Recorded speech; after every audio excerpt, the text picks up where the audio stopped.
is set to change the way Americans can vote in November's presidential elections, with states expanding access to mail-in voting as a safer alternative to in-person voting. But a recent poll shows that many citizens doubt the security of it. 49% of U.S. citizens are apparently convinced mail-in voting is susceptible to significant fraud, as Caleb Maupin reports. The coronavirus is changing the way we live, and the upcoming election in the United States this November is no different. This year, instead of taking the risk of standing in long lines outside of polling places, millions of Americans will be voting by casting their ballots through the mail, embracing the post-COVID reality. But this is setting off alarm bells for some, especially with a new directive saying that postal workers are forbidden from taking overtime.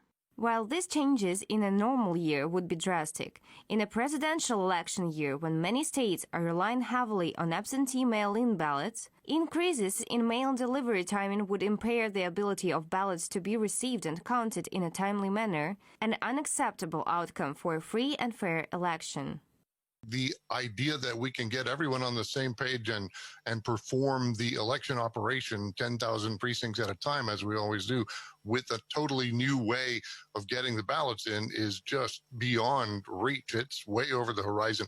It's something we need to plan for the next election 2 years from now. It would be utter chaos trying to get the American election system to absorb a new way of doing it in the next 3 months. It seems like these fears are not groundless. Take a look at the recent primary vote that happened in New York.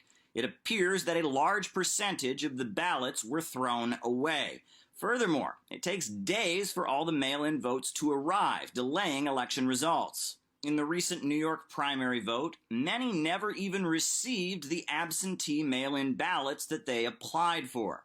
Now, all of this has many thinking that there are openings for fraud. I think national mail-in elections and ballots waiting in mailboxes and all that is just an invitation to fraud and abuse on a colossal scale. It becomes so divorced from reality that people don't even realize what the vibe is, and it separates them mentally and emotionally and in terms of their daily lives from that very sure process of standing in a voting booth and participating in their constitutional duty and right.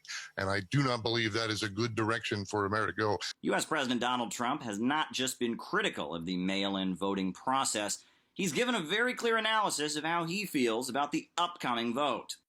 Mail-in voting, unless changed by the courts, will lead to the most corrupt election in our nation's history. Facebook called this post misleading, along with some of Joe Biden's posts, and it provided a link to what it refers to as official voting information. Now, the upcoming presidential election in November will be the first time in U.S. history that a national election has been conducted primarily with mail-in ballots. That's going to generate not only a lot of postage, but also potentially many surprises. Caleb Maupin, RT, New York.